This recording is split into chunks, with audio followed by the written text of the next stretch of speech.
Morning, everybody. It's really good to see everyone here this evening, to see so many people here in what is the next in our Leeds Business School guest speaker programme. My name is Paul Houghton, I'm based here.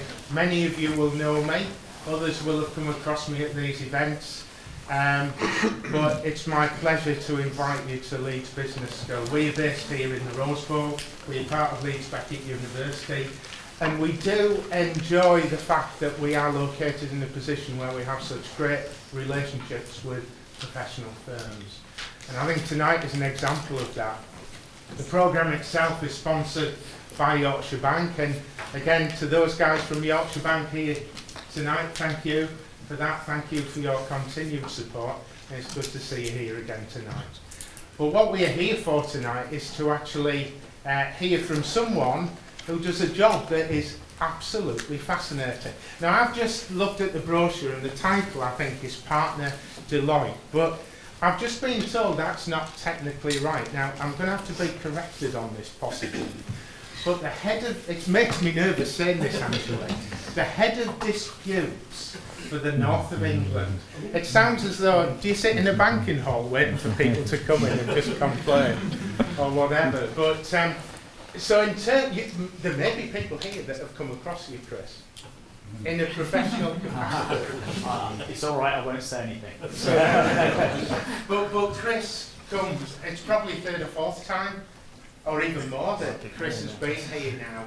Chris is one of the rare speakers that we keep inviting to come back, because what he brings to us is something that's fascinating, it's relevant. Whether you be an accounting and finance student, or whether you be a general business student, or you are in business, there is something here tonight for you to learn. So it's a real pleasure to welcome Chris. The plan of the evening is for Chris to talk, probably 40-45 minutes. There'll be plenty of opportunity for you to ask questions at the end, and we will be finished by 7 o'clock. Thanks, Chris. Smashing. Thanks, Paul. Tonight we're going to run through 4 very simple, quick areas. We're going to find out about fraud. We're going to find out what the profile of a fraudster is, because there's a lot of people try to invest time in finding out whether fraudsters are tall, short, fat, thin, male, female, and there's lots of statistics out there. We're just going to look at a few of those. Then we're going to look at how we can find a fraudster, how to detect them out in a business, what sort of signs are actually out there, including some of the red flags. So, those are the sort of 4 areas. If any of you are wondering, how can you commit fraud? You're in the wrong talk. But I will be available after for a suitable fee. Without further ado, as Paul said, I am head of disputes in the north of England for Deloitte. During the course of that means that I do get involved in fraud, fires, fiddles, investigations of all sorts of different kinds, as well as general contractual disputes. And even over the last few years, I've done a couple of murders. So if anyone gets out of line, I ain't saying nothing, Paul. But my tag. Yeah, I won't go on to tagging. That's a whole different area. Okay, so what is fraud? This is the first bit of the definition. In the Fraud Act, the Fraud Act of 2006, a person is guilty of fraud if he is in breach of any of the sections listed in subsection 2, which is pretty unhelpful. However, let's have a look at actually what that means. Okay, 3 offences under the Fraud Act. First one, fraud by false representation. Basically, it's lying to someone. It's very simple, very straightforward. Second one is fraud by failing to disclose information. So you're not telling someone, so you're deliberately allowing someone to do something wrong or inappropriate or something that's going to cause them a problem by not telling them something. And finally, abuse of position. So this would be someone who is in a position of authority, who can then sit there and use that position to abuse it in a different way. And not necessarily in a corruption way, because we're going to come on to what the Bribery Act means in a second. We're actually just looking at what it means in terms of fraud. So, three main occupational categories. And I'm very grateful to the ACFE, the Association of Certified Fraud Examiners, who do a global survey. They're the largest organisation of professional fraud investigators. And everyone's interested in fraud. I thoroughly recommend going on their website because they're a fascinating organisation. And they do an annual State of the Nation. It's gathered from across the globe. And a lot of the statistics you're going to see tonight are based on their research. So these are the three categories that they come up with. First one, asset misappropriation.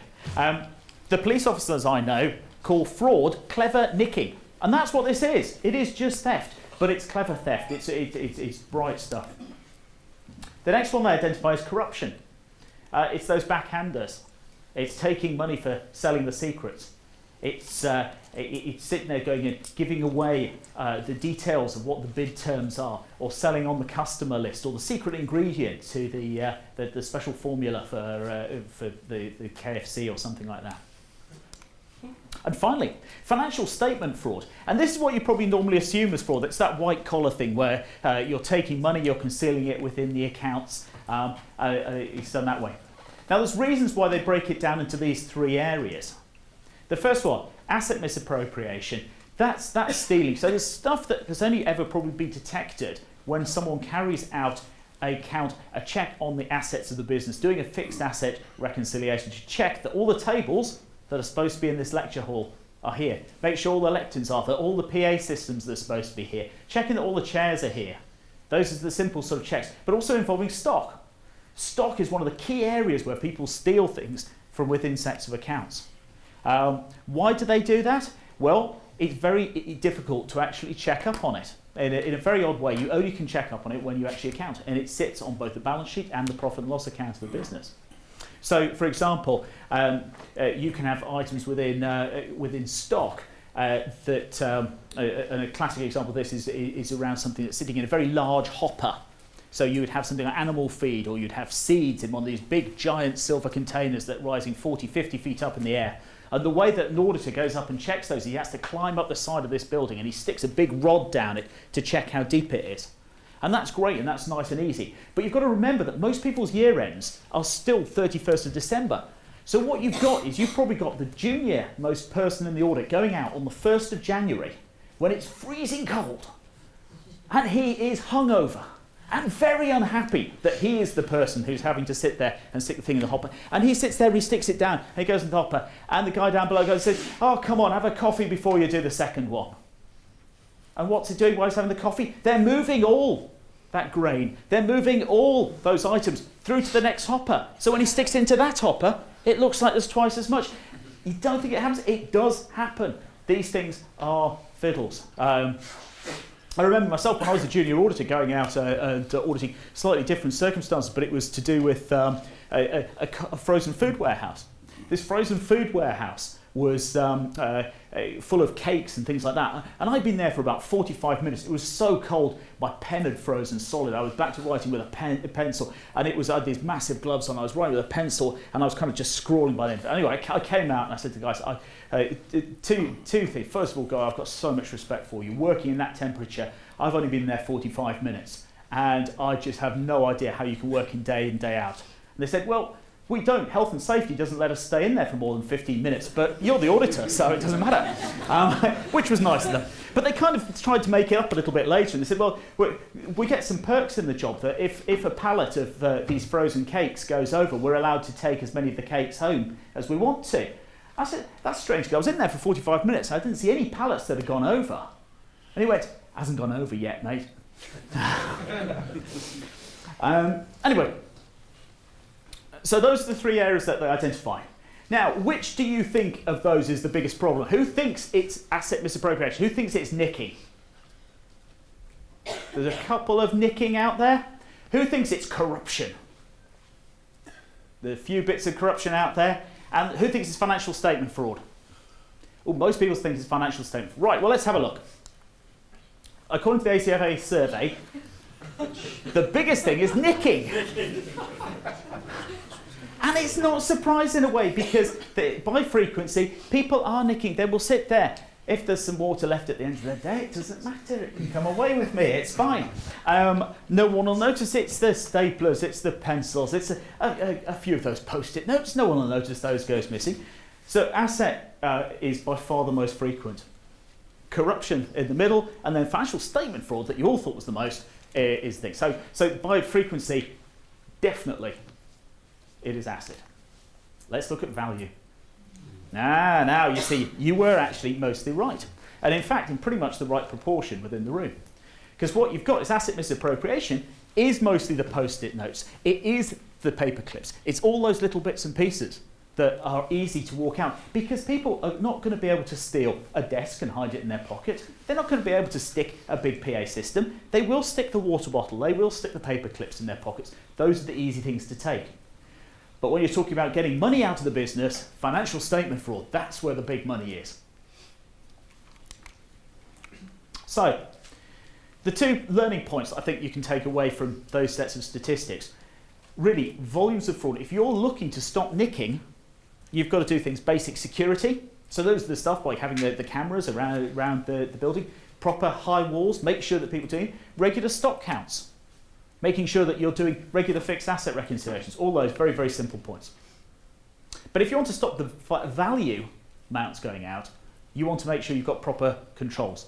Proper controls, that means segregation of duty, so that the person who is asking for a cheque to be raised is not the same person who's signing the cheque. It's making sure that when you have that person who's signing the cheque for a second time, that's a different person from the first person and a different person from the guy who's doing it. If you're authorising things electronically, that you've got two different people who are doing it all the way through. And then when you're checking it, you've got another person who's doing the reconciliations, checking that the bank accounts are correct, checking that all the other numbers behind it are right. So there's two very different ways of thinking about securing the assets from volume theft and making sure that you're doing the reconciliation, the checks for the value theft. So that's profile. We've got a quote from Alan Greenspan here, which I think is quite telling and unfortunately very accurate. Corruption, embezzlement, and fraud are all characteristics that exist everywhere. It's regrettable the way human nature functions, whether we like it or not. So, I ask this every year. According to psychologists, what proportion of people in this room would commit fraud? Let's run it through. Who thinks it's 0 to 24%? Right, there's a proportion of things who believe people are nice and honest. 25 to 49%? Smaller number again. 50 to 74%. This is getting a pretty heavy amount of all of you. You're recognising that, yeah, there's another bad. And who thinks it's 74 to 100? So we've got a small proportion who think that most of the people in this room are bent. Well, thanks very much, guys. But sadly, you're right. The answer is 95% of the people in this room are capable and likely, given the right circumstances, to commit fraud. And you're all sitting there looking around going, saying, well, it's not me, it's got to be someone else.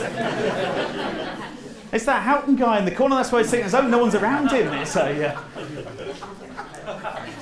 right, simple. This is the way the psychologists do it. And they give it, it's more complicated than what I'm going to do just now. And please don't start playing along with this. I did it once and someone started doing it and it got really embarrassing really quickly. Okay, there's £1,000 on the desk here. You've got a 99% chance of getting caught. Would you take the money? There's £100,000 on the desk. You've got a 50% chance of getting caught. Would you take the money? There's £1 million on the desk. You've got a 1% chance of getting caught. Would you take the money? You see, lots of you are realising you're bent, but you're not sure yet. There's £100 million. There's a 0.1% chance of getting caught. Would you take the money? Now you realise why suddenly you're bent. Oh, he's got his hand up. It's I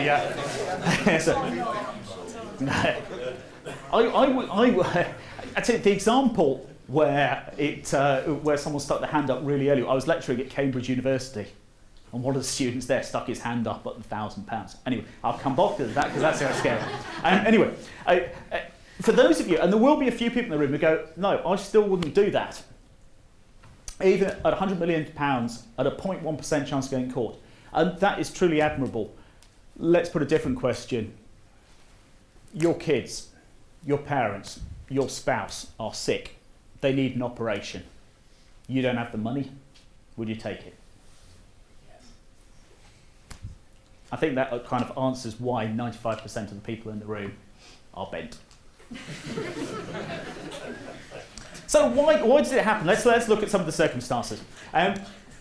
The things happen. There's a thing called the fraud triangle. It's an academic concept. It's slightly out of date because people think there's lots more different things. And I've seen fraud pentagons, and there's a Twitter feed I think called on the fraud octagon. So there's seven. But to me, I love the simplicity of this because it gives 3 specific things that have to coexist for fraud to happen. And the first one is opportunity. If you leave £1,000 on the desk, someone might take it. You leave £100 million on the desk, someone may well take it. You've got to have that opportunity, and that's why you need to protect those assets. You secure them. You have those proper systems, controls, segregation of duties to make sure that people don't have that opportunity. Pressures, motives. We touched on the idea of although most of you, of course, 95% of you, it's just avarice. You'd have gone with most of the cash. So it was just about money. But there's pressures, there's other pressures and motives out there. There's people who will commit fraud for various different reasons. And yeah, it is often to do with very, very simple things. It's the avarice, it's to do with the sick parents, things like that. But there's the stuff about the drugs. There is stuff about, so they've developed a habit, they're sitting there having to pay for that. Ladies of the night. There is a gentleman who used to work for Toys R Us who stole £4.7 million to pay for Ladies of the Night. Yeah, he was a purchase ledger clerk at Toys R Us. It's all in the press. The young ladies concerned were it was a very interesting kind of case about the circumstances. They kind of it was a deliberate, almost entrapment. They hung around hotels, conference hotels, trying to get people to do it, and they then declared undenying love to him. And across these 2 people, if you're going to buy a friend a gift, most of us are happy with flowers or chocolates. He was buying them Bentleys. I wish I had friends like that. Anyway, not ones who are nicking, obviously, that's completely different. So pressure, that pressure, motive, whatever it is behind it. And if you think about prevention, you've got to think about watching out for those. And then rationalisation. There's got to be a justification in your head about why you're going to steal that money. It might just be because I want to be rich. But a lot of the time when I've been looking at fraudsters, it's actually about a sense of aggrievement with a situation. That they're uncertain. He's taking all the money out of the business, he owns it, he's the one who when he sells out he's going to make all his millions. And I'm not getting anything out of this, I'm just the financial controller. And indeed, I had that with an example here in Leeds with a financial controller. She stole £1.3 million from the business. And her justification? Was that she believed that she was entitled to it because she didn't own part of the business. So she was never going to get the benefit of it. So she took it. And when I tell people the next bit, it always divides the room. It divides the room horribly because what she spent most of the money on was handbags and shoes. To me, I'm horrified. To my wife, she's like Robin Hood. This is amazing. Anyway. So does a fraud depend on a perpetrator's age? Who thinks it depends on a perpetrator's age? Yes, it depends on a perpetrator's age. There's a few people. The rest of you presumably do not think it depends on age. Okay, let's have a look. Perpetrator cases. This is a set of statistics that one of my Big Four accounting rivals make a lot of hay about. They traditionally say that using these things that most of the time it is males aged 41 to 45. I'm quite relieved now that I'm 46, so I'm just over the other edge, so I'm not as bent as I was last year when I did this course. So they're saying it's mostly men, it's mostly I think this is really interesting. It's really telling on where things are at by frequency. But remember what we saw in the first part of this, where we're looking at value. Let's have a look at the figures by value. Ooh. Now we start looking at the older gentleman in the room with more suspicion. And I start getting worried because I'm not at the peak of my nicking yet, so I've got a long way to go. And what's interesting by that, you can see that there is actually an element that it goes up a little bit during the course of time, but then right at the end, if someone's going to go, they want to go with a bang.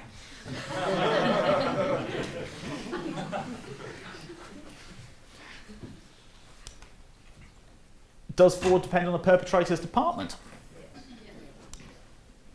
Certainly does. Okay, you're going yes, absolutely, and quite clearly. I mean, the top figures by value are senior management. And it's obvious why that's going to be senior management by value, because senior management have access to all the systems and controls. They're the ones who can override it. They're the ones who can bully people into committing. And there is an interesting thing about the whole bullying point, because there is a thing called the corporate psychopath. A lot of fraudsters have their brains wired in the same way as psychopaths. They actually believe that they are right. They're entitled to the money. You get that rationalisation point. They're absolutely thing. And a lot of them are the sort of people who, when you have that £1,000 on the desk, they will take it because there's a chance of getting away and getting caught. And besides, it's them. They've always got away with it. And they have that psychopathic mentality. Anyway, senior management, up at the top, 413,000 sterling. Obviously, the finance department, again, the team that can override the controls most easily. They're the ones who work with the department. They can collude with each other to get around those segregations of duties. They're the ones who can fiddle the reconciliations most easily. So again, it's not a surprise that the finance team can do it. So does it depend on gender? The answer is kind of yes. But before the ladies in the room start getting too excited and too happy about this position, they're saying, look, we are the nice, wonderful ones, and it's all you horrible men. Actually, when you remove the proportion of male-female bias that still unfortunately exists in the workplace, particularly those at the senior management, those points where the largest value of the nicking takes place, unfortunately it comes down to pretty much 50-50. So we are all just as likely to be committing it, it's just the amount will likely go up as we get older. So next thing, where does corruption happen? Remember, corruption was that bit of the three areas that the ACFE identify. That's the stuff where people are getting the backhanders, the brown paper envelopes to give away the secrets. What countries does it happen in? So let's have a look. Anyone hazard a guess? What's the least corrupt country in the world? Denmark. Anyone? Any other guesses on Denmark? Sweden. Yeah, it'll be somewhere in Scandinavia. Yeah, It's not a bit in Scandinavia.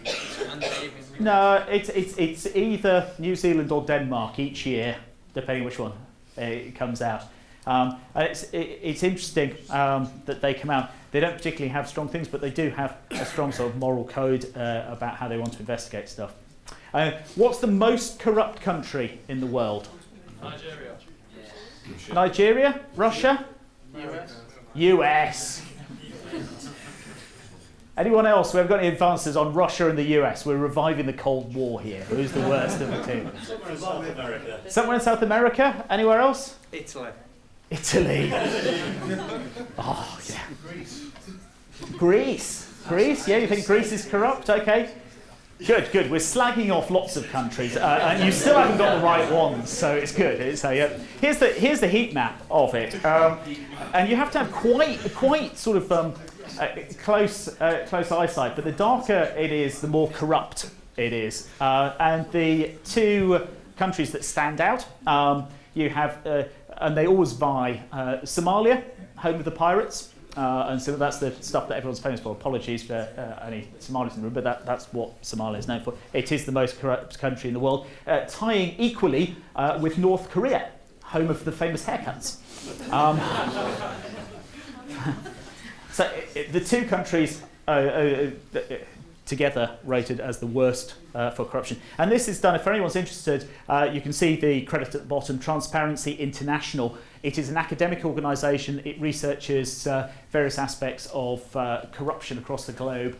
It publishes on an annual basis its own state of the nation, its fraud corruption index, It has also lots of useful documentation on there. People who are wanting to use anti-corruption tools within their businesses, within their countries, in their organisations. So they've got some great academic things within there. And it's always fascinating each year to see where we are.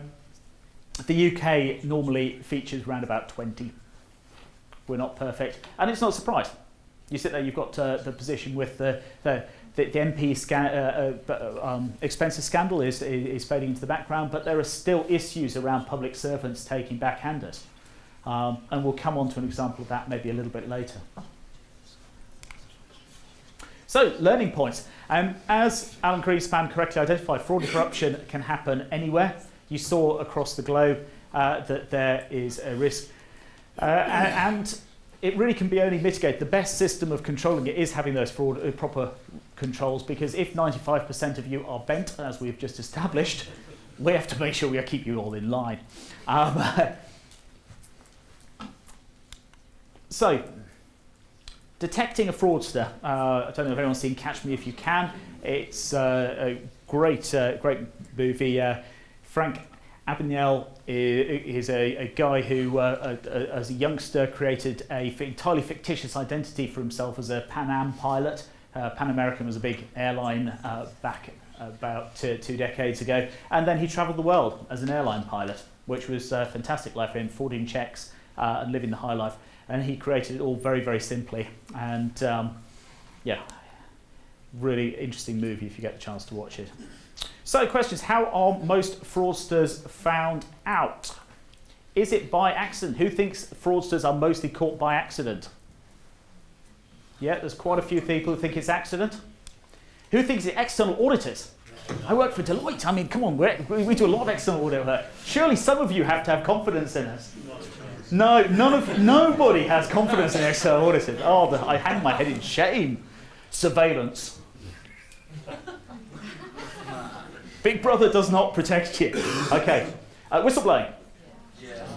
Yeah. Lots of people for the whistleblowers. Let's have a look at the stats. Here are the stats. Yes. External audit is above surveillance, but not much. External audit is down at 3%. But by far the biggest figures are whistleblowers. And it is no accident. We'll come on to some details about this and break down these stats in a few seconds.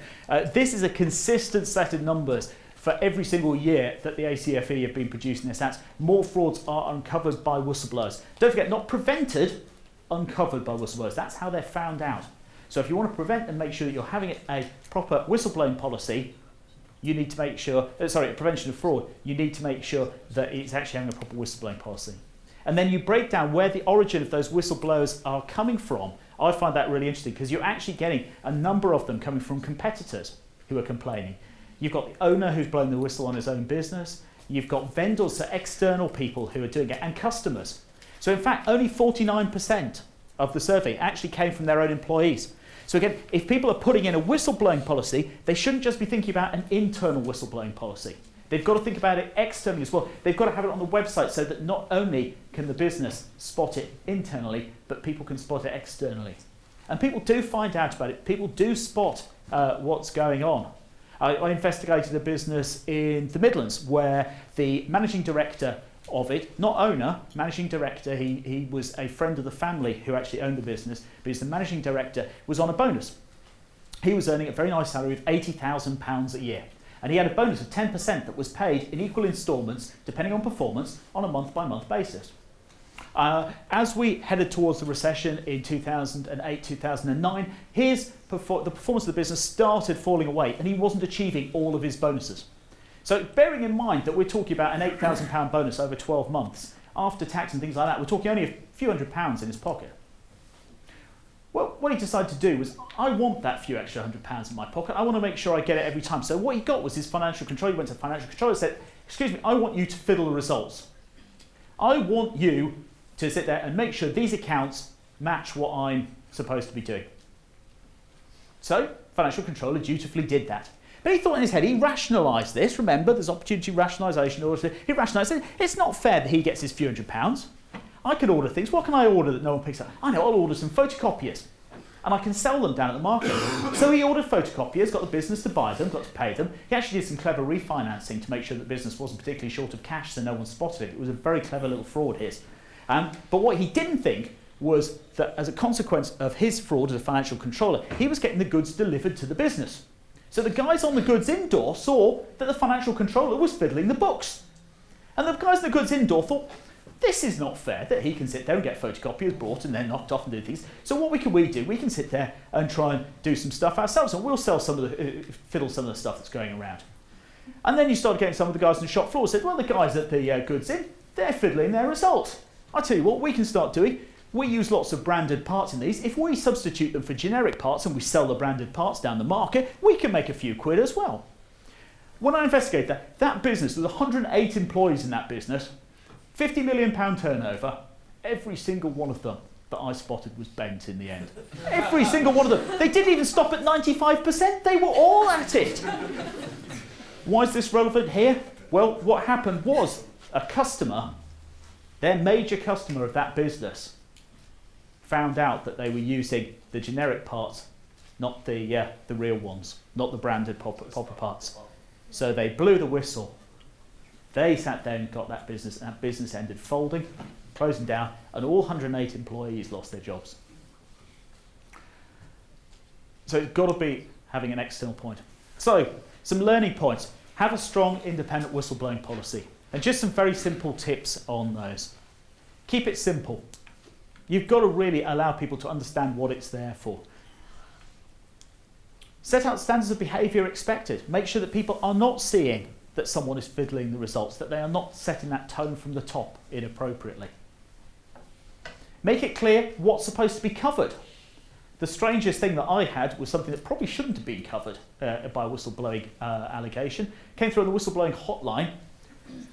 Got to report, Dogger has stolen the cream eggs. That was a genuine whistleblowing report that I was asked to investigate. I don't think it was entirely proportionate. There were other problems in that business too.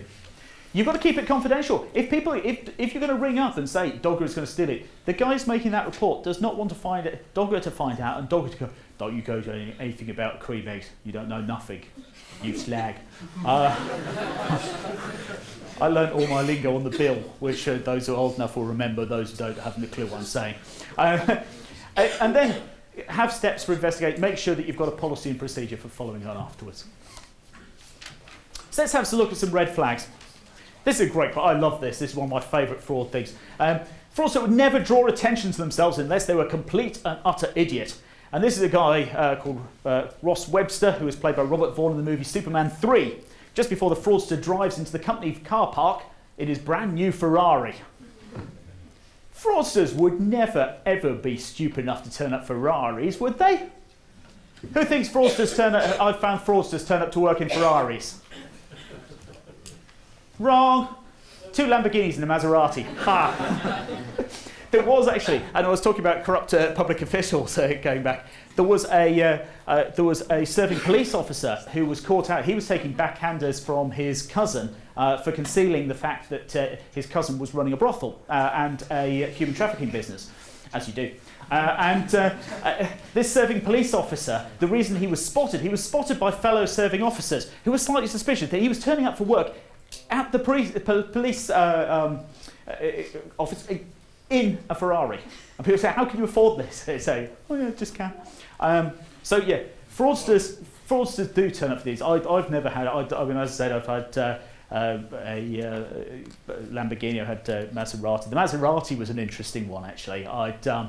I'd interviewed 2 guys, and they were pretending to be absolutely skint. They were pretending they hadn't nicked anything. They were complete, and they turned up in they were old suits, and they'd done it. And I walked them out of the place where I interviewed it. So it's this slightly run-down Holiday Inn, and in the car park, one of them got into his car, his scruffy old Volvo, and it was about 15, 20 years old, and he said, well, I hope it starts, and he got into it, and it started, it drove off, and it was got plumes of black smoke, and sort of shouting, I'm very poor, I'm poor. He was going off. His mate got the memo about turn up in your dirty clothes, and in fairness, he had parked his Maserati round the corner.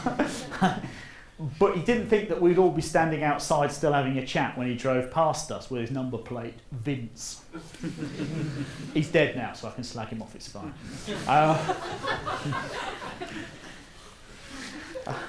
Anyway, so what do they do? Let's have a look at some of the red flags. There's 3 different areas of red flags we're going to look at. The first one is behaviour. What are people's behaviour? Simple ones, close association with vendors and customers. Often around the sales side of things, there was some fuss a few years back because the buyer for Sainsbury's potatoes was taking backhanders from their main supplier. The main supplier was not only bribing them, but then was charging Sainsbury's on the invoices for expenses, which included the bribes that they were doing and paying. So, not only they were paying about 3 times as much for their tatties, they were paying for the bribery as well. People's financial difficulties. You watch out for people who are struggling. If you're thinking about people who are at a financial edge for whatever reason, whether that is drugs, it could be a divorce, it could be struggling to pay for that operation, parental or childcare or whatever's required. Living beyond means. I did a case a few years back here in Yorkshire where there was a businessman, and he was refusing to believe that his finance director was stealing from him. And I got him to reel off all the various things that people had sort of blown the whistle, and it was a supplier who'd blown the whistle. And the supplier had pointed out that although he was earning £40,000 a year, he was living in a £700,000 house. He was driving a brand new Range Rover. His wife was driving a brand new BMW. They had 3 kids in private school. They had a holiday home in Whistler in Colorado. They had a holiday home in Switzerland. But the guy could not believe it. He could not accept it. And the only point that he actually realised, and he accepted in his head that there'd been a fraud, was when the guy bought a round of champagne at a friend's wedding. And it was that lavish excess that he suddenly sort of tipped him over. And people do play around. They do live beyond their means, and that's often a sign. And the final bit's the overly controlling, which is the bit I was talking about, which is around the corporate psychopath. Someone who's often charming, driving, but can then also be a bit of a bully, a bit of a driver. They can force people to do things that they don't want to. The next point, red flags, transactions. Transactional red flags. Lots of customer complaints and difficulties, things about timings of transaction. Fraudsters, once they've started stealing, particularly if they're doing those on-book, those accounting frauds, once they're spinning those loads and loads of plates, they've got to be juggling hundreds and hundreds of transactions. They've got to be concealing those within the books and records. And it's really, really difficult to keep that going. And so there's often going to be complaints from customers or suppliers, from staff, from people not being paid quite on time or when they're supposed to be, that there's statements saying that they have been paid when they haven't, and things like that. Key spots. And that obviously flows itself into the reconciliations, that the amounts don't always match up. Transactions with high-risk locations. Obviously, people who are transacting with North Korea, transacting with Somalia, that would be an indication. But also within industries.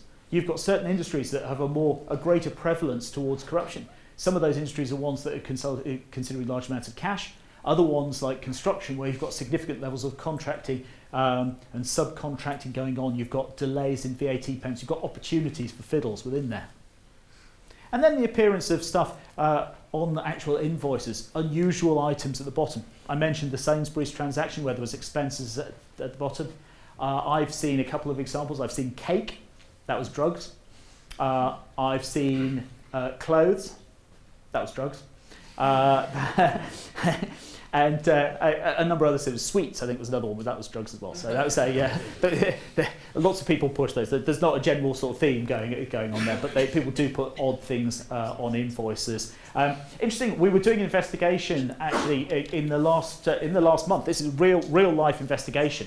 And we were doing it, and it was an oil and gas thing, and we were really excited because what we found was that this business was spending round about £800,000 a year on Christmas trees. How can you possibly do that? Oil and gas business, you can't put them on an oil rig. You have thousands of these damn trees everywhere. So we were thinking, yeah, we've got it. We did a little bit more digging, and there's a special tool for digging underneath the sea that has a point. Lots of little diamond tips around the edge, and is known as a Christmas tree and costs several £100,000 each. So it's not a surprise that they were buying them. So you've got to be careful when you're making odd allegations. And then systemic.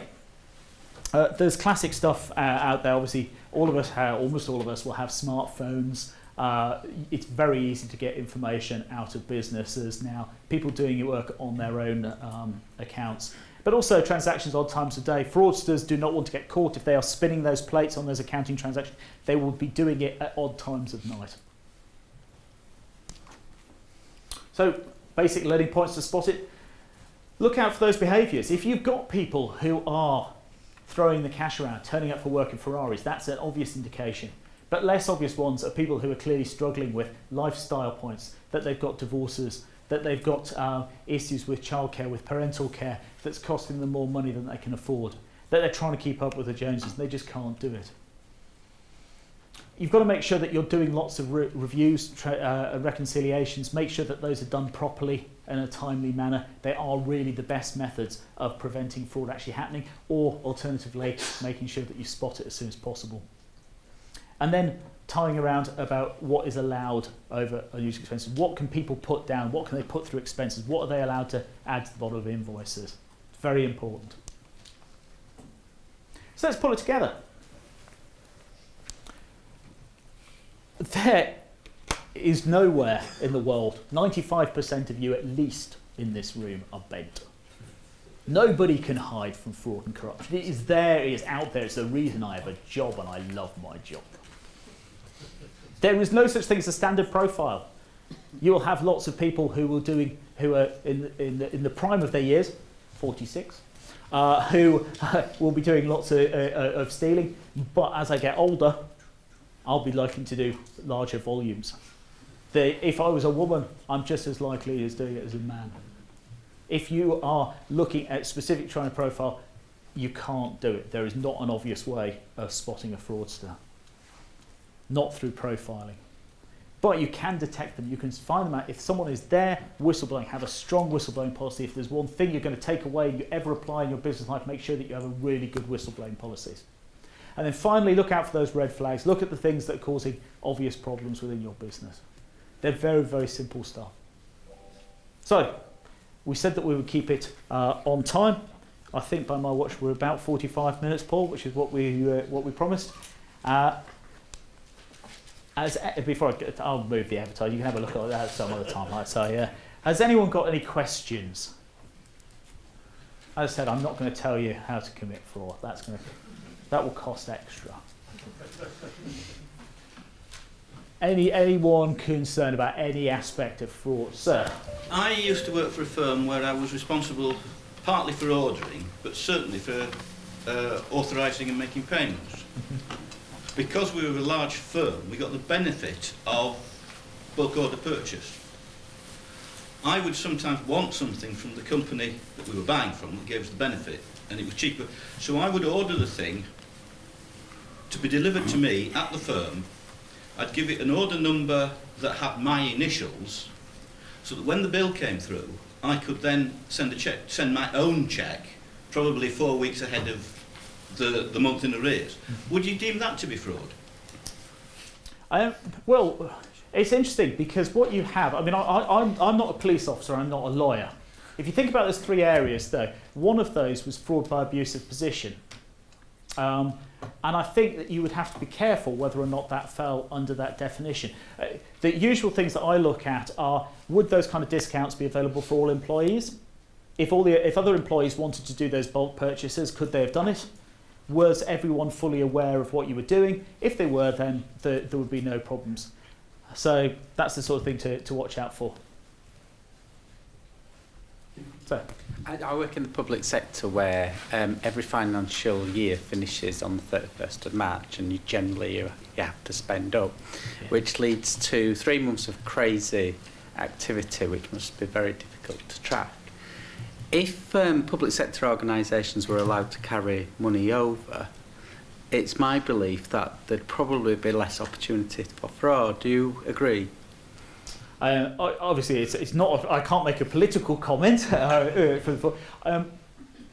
I first personally find the public sector budgeting downwards. For those who don't know, most businesses, you have a budget, you're trying to achieve a budget. Within the public sector, you're allocated a lump of cash and you spend downwards towards that lump of cash. If you don't use it during that year, then you lose that money and you probably lose it for next year. So if you have a budget of £500,000, you only spend £490,000 for it. Not only will you not get that money carried forwards, but you will probably get your budget reduced to £490,000 for the year after. Is that fair That's point? right, yeah. So it is one of these unfair things. I can remember going back years, you could always see around Leeds City that loads of roadworks started just before the year end. At the end of March, loads of it started. Because once it was started, the budget could be allocated. You say it was being spent. Even if the works didn't continue on or didn't finish until well into the summer, it didn't matter, the money was within the right portion. So what you have there is you have a motivation for people to commit malpractice. And that's, whether or not it's our actual formal malpractice, that's a different matter. But you give people that motivation. Once you give people that motivation, they've got an opportunity and they can rationalise it, that if you don't use it, they lose it, then you can have potentially a problem. So I'm not saying it would lead to fraud, but I can see how it could lead to fraud. It starts to look like abuse of public office. Indeed, which is another separate act on its own as well.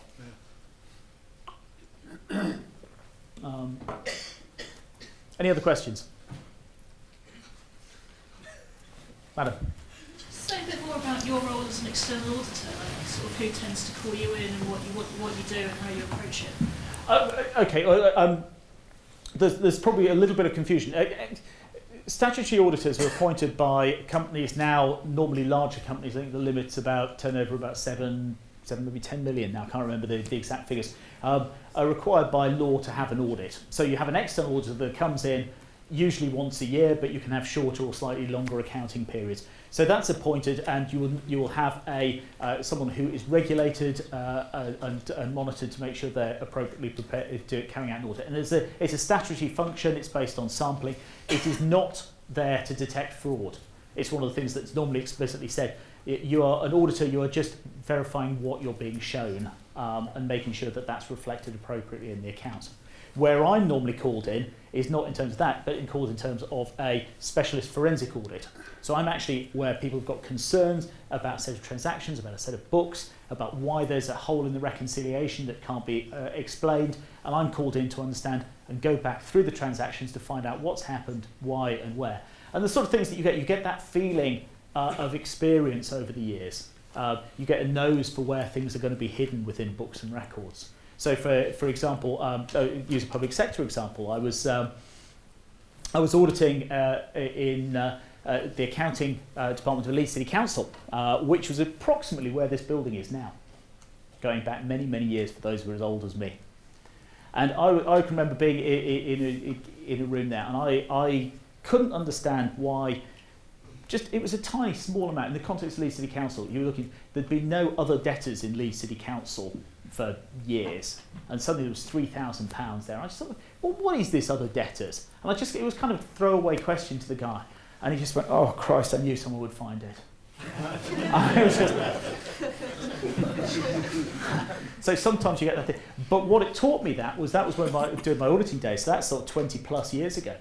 And what that taught me was actually that people will conceal things in somewhere they don't think that someone will look. And other debtors is often a good place to hide it. Because if you're taking cash out, that is a credit on one side, so cash goes out, you need a debit, you need to hide it somewhere. And that debit is often somewhere like other debtors. It's a really easy place to hide it. Although I have seen people hide it in other debits would be things like the roofs of buildings. I've seen one thing where they capitalised about 3 roofs on one building because they were fiddling themselves. They're taking cash out one side and they were putting through loads of roofs on top, which of course never really existed. Sorry, does that help a little bit? It's a slightly short answer to quite a long question. Okay. Any other questions? What do you think is the key difference between a public auditor and a forensic accountant? For me personally, the key difference, an auditor is as a normal auditor, going to be a very specific set of skills. Someone who is looking through sets of books and records and checking that they're reasonable and they're not materially misstated. That's their goal, and they're looking at things, and they're looking for a business perspective. They're looking at a wider thing. For me, as a forensic accountant, actually the biggest thing that I do is I'm a really, really bad auditor, because I ask questions about that £3,000 at Leeds City Council. I don't know how Leeds City Council turns over now, but at that point it turned over around about 2 billion sterling. I had no reason to be asking about £3,000, but I'm nosy. I like looking at the detail, and so the difference for me is about looking for those details. I want to look at that minute amounts. An auditor, if he can't get something to reconcile within a few thousand, a few tens of thousands, sometimes millions of pounds, doesn't matter as long as it's not material. For me as a forensic accountant, I need it to balance and reconcile to the penny, because things you could have one person doing £1 million that's stealing one side and £1 million and 1 penny going the other, doesn't balance. Does that help? Any other questions?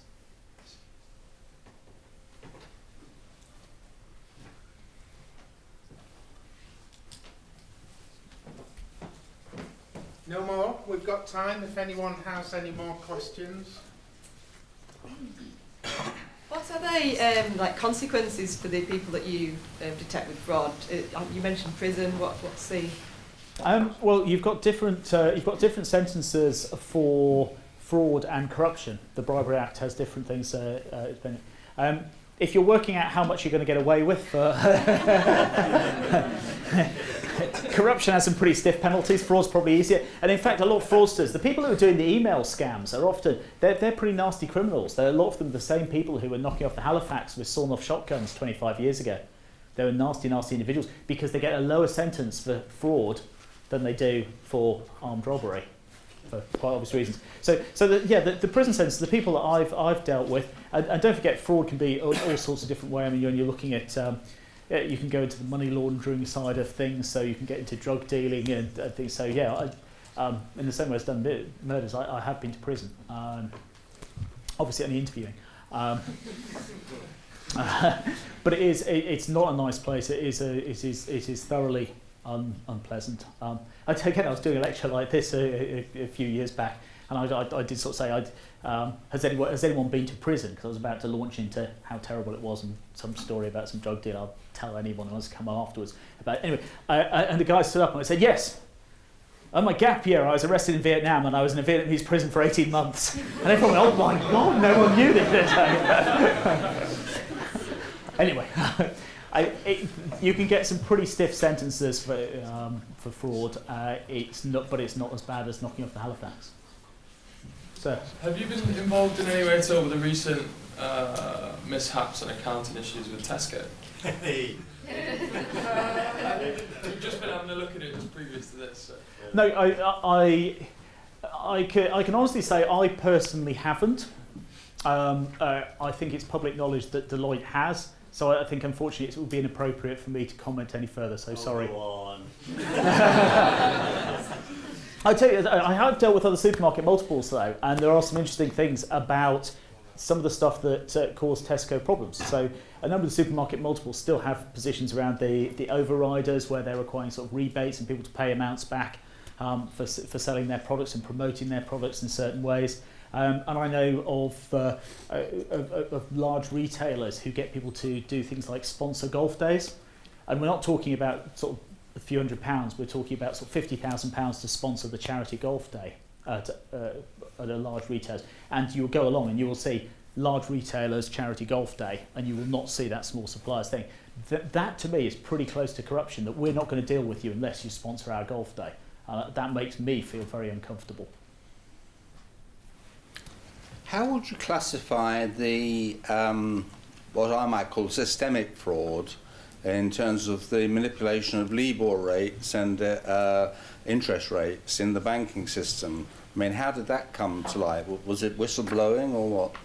I believe there was whistleblowing involved in those. I think that there was a cultural problem with that. And what you had is people who were rationalising what was a fraud, so they were abusive position. For those just LIBOR rates, how things work is roughly at the end of each day, all the banks go in and tell people how much they're selling or lending at different rates, and so people were manipulating the LIBOR rates by telling people the wrong rates. And the idea was they were actually colluding between different banks to go and get the rates at whatever suited them. And they made millions and millions of pounds by doing that, manipulating those rates. So yeah, you had a systemic problem. You had that rationalisation that actually they weren't doing anything wrong, and the reason was that they felt that they were just agreeing what the right kind of rate would be. They didn't see that there was a problem in it doing, just because it's not a realistic rate doesn't mean it's not the right rate. And they didn't realise that they were committing fraud. In the same way as you had issues, I touched on right at the start, electronic tagging. You've got issues around that within the contracts, for those who don't know, there's a couple of large corporates who were fined, I think together in total about £180 million by the government for electronic tagging mishaps, where they kept on charging after the tags had been taken off. And in one case, for a guy who died, which was a bit extreme. But the reason that they'd done it was that they had been set at public sector procurement, that you were outsourcing the electronic tagging, and the idea was that the tags went on only from the point when the tag was actually put on a person's leg. So it was recorded as being put on, so that was the first point you could start charging. So not from the point when a court order, when someone was convicted, but actually when you had the tag on and you had a sensible system in someone's house which actually monitors where the tags go. And you can only get taken off when you got a court order to say that it can be taken off. So not when it was taken off, which will be after the court order, but when you've got a court order. What was happening was that these organisations were not getting court orders through, but they were being told by the courts to take them off, but they weren't receiving the court orders. And they had in their heads, well, this is a public sector procurement, we're not supposed to stop billing until we've got the court order, so therefore we'll keep on billing, even though they knew that they'd taken the tags off. And that is inappropriate behaviour, and that's a systemic problem, but they had this belief, that rationalisation in their heads, that they were doing the right thing. And they were all under financial pressure to achieve certain goals, and it's the same thing with the liable points. Everyone believes that they're there for targets, for goals. That's why bonuses are so manipulative. It gives people that reason to commit fraud. Okay, Chris, thank you. So I'm going to draw it to a close there. I have to say, as you were talking there, Chris, and I was stood here, the faces there look a lot different to me now than before you started. Some of those expressions I've already started to mark a few down for the class tomorrow and on Thursday. So we'll be interrogating a few people selectively to find exactly what you're up to. Actually, and I probably shouldn't say this in front of Yorkshire Bank people, but I worked in internal audit for 3 years at Yorkshire Bank. And we would go into branches, offices, and part of our interrogation of staff was to find out if they're involved in fraud. It wasn't just ticking off things.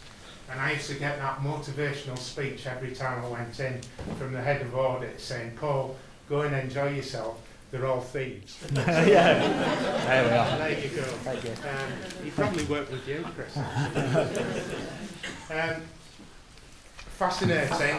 A lot of things that we can take away, both in terms of the businesses that we're involved in and businesses that we're going to be involved in terms of looking out at practices that perhaps, you know, we might laugh about, but are very serious and great loss to business in terms of pound sterling. I think we've probably all got a lot from the presentation tonight, so please join me in showing your appreciation to these.